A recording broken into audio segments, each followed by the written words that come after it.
Over to Editor-in-Chief Rahul Shivshankar joining us live on India Upfront. Thanks indeed, Christine. Thanks indeed, viewers. It's open season. India is being watched, and its executive and judiciary is getting lectures on democratic principles.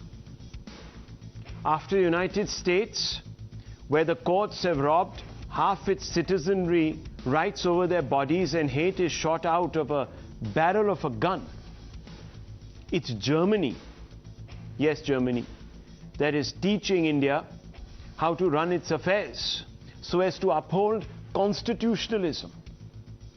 Germany's lecture is even more galling than that we got from the United States. For here is a nation that till the last quarter of 2022 was lecturing the world against siding with Russia in the Ukraine war while it was conveniently buying Russian oil. In fact, viewers, out of all the European countries, it was the biggest purchaser of Russian oil. It was financing Russia's war on Ukraine.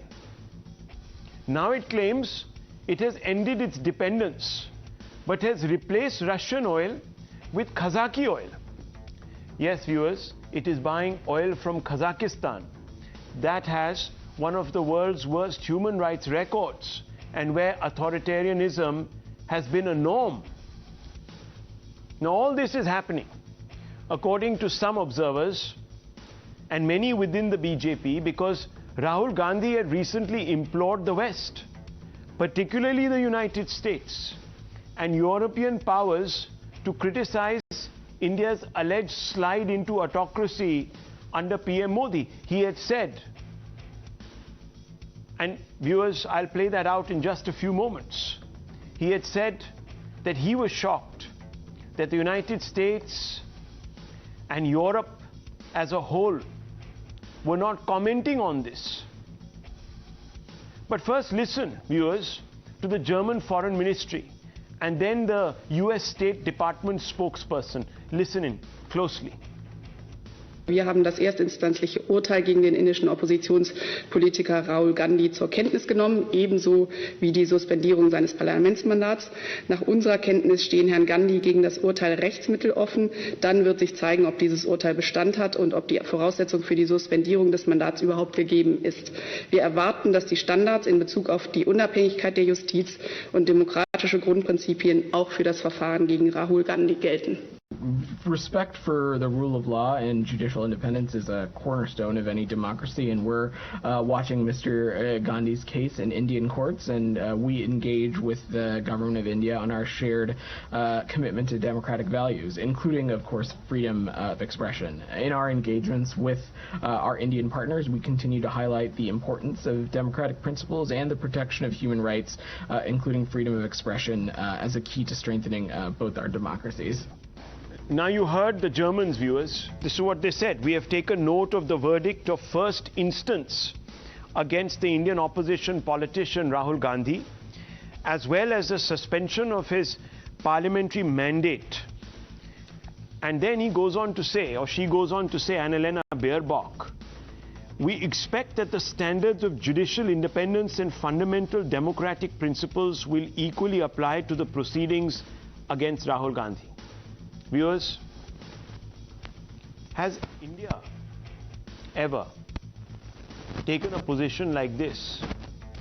For example, when it came to the United States and the killing of a young black man at the hands of the US police 2 years ago? No, viewers. We didn't talk about standards of judicial independence, democratic principles, but the Americans are giving us a lecture reminding us that the rule of law and judicial independence are cornerstones of democracy. Because the reason why Rahul Gandhi's speech is being linked to the intervention is because of the nature of his remarks.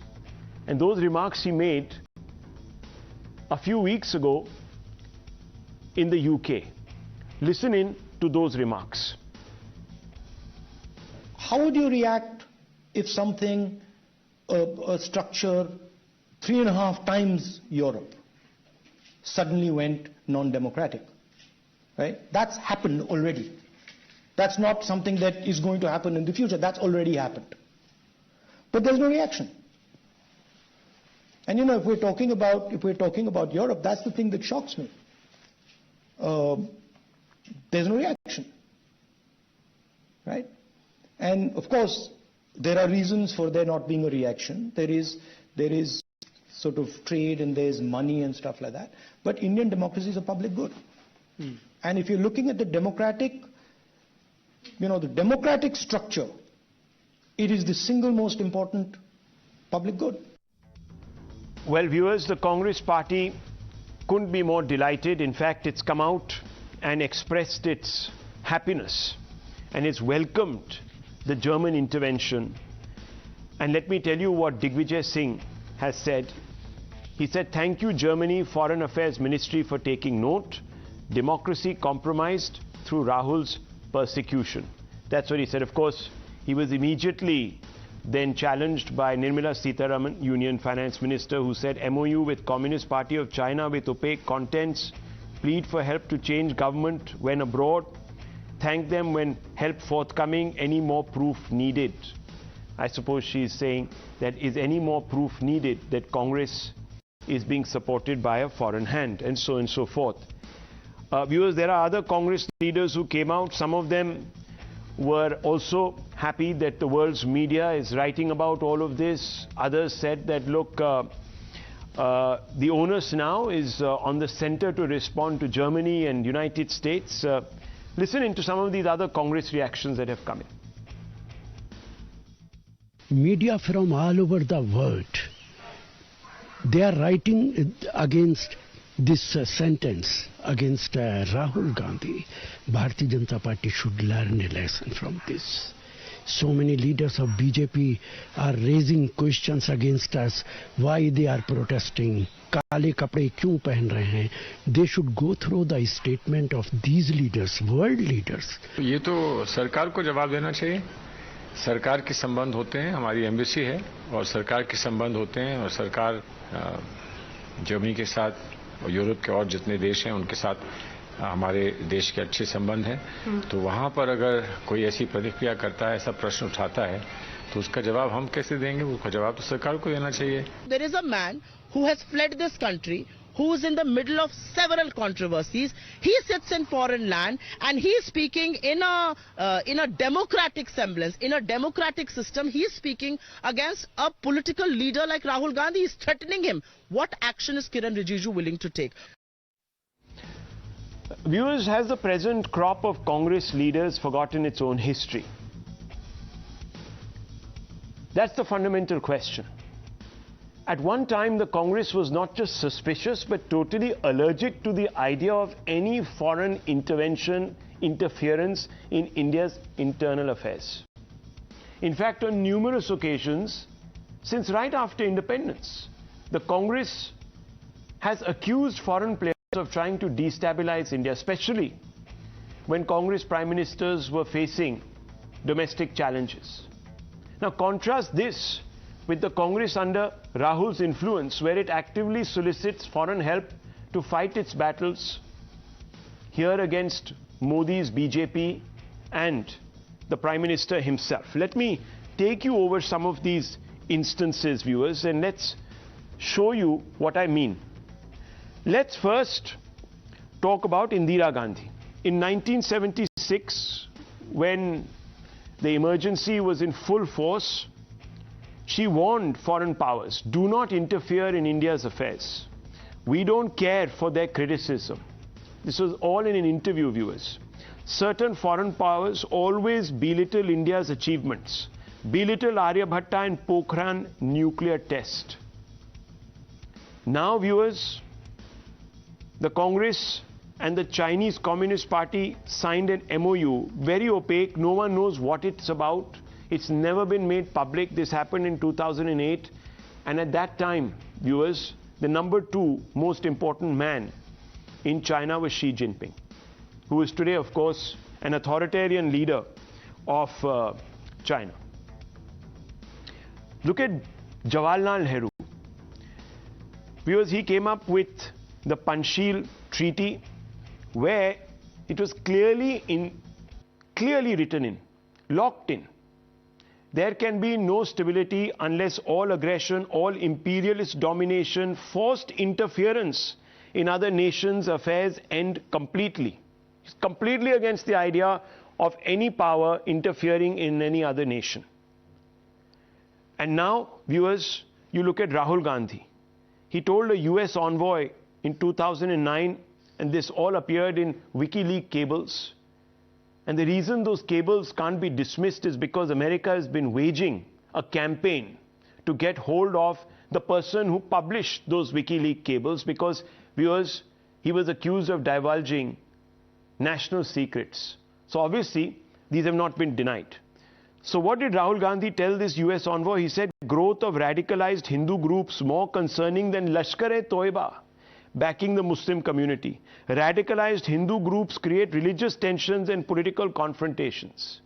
In a sense, viewers, inviting the United States or any other power that cares to listen to focus on what he believes was the rise of the BJP, which was, of course, happening from then on. Dr. Manmohan Singh in Parliament, viewers, he came out and says, we are emerging as one of the important players on the world stage. Many forces would not like to see India realize its true place. We must not play into their hands. He was talking about foreign forces, viewers. This was in 2011. And now you have Manishankar Iyer. The first and foremost thing is to remove Modi. So when the Congress is out of power, this is what Manishankar Iyer said. Where did he say it? In Pakistan. Bring us, that is the Congress, back to power and remove them. There is no other way to better relations. He was answering a question on a live TV interaction, viewers. Then you had Dr. Manmohan Singh in 2012 on the Kundakulam project, the protests at that time that were taking place. And he said, foreign hand nuking Tamil Nadu nuclear power project. This is what he said. And viewers, after the Congress exits office, Mr. Salman Khurshid, who was a prominent minister in the UPA under Dr. Manmohan Singh, goes to Pakistan and says, your Prime Minister took a brave, far-sighted decision. He's talking about Nawaz Sharif. What we said and did made things uncomfortable for Pakistan after the visit. So apologizing for India's stance against Pakistan, viewers. Shimla Accord signed by Indira Gandhi and Zulfikar Ali Bhutto in 1972. This is the most definitive document, viewers, where the Congress party said, no way will we ever have third-party mediation in this particular issue, the tensions between India and Pakistan. Two countries are resolved to settle their differences by peaceful means, through bilateral negotiations or by any other peaceful means. No question of a third party. Now, of course, viewers, third-party voices, government agencies and their voices are given primacy. This is what Shashi Tharoor said on the USCIRF, which reports to the US Congress. He said, no Indian can be happy that USCIRF deems India a country of particular concern.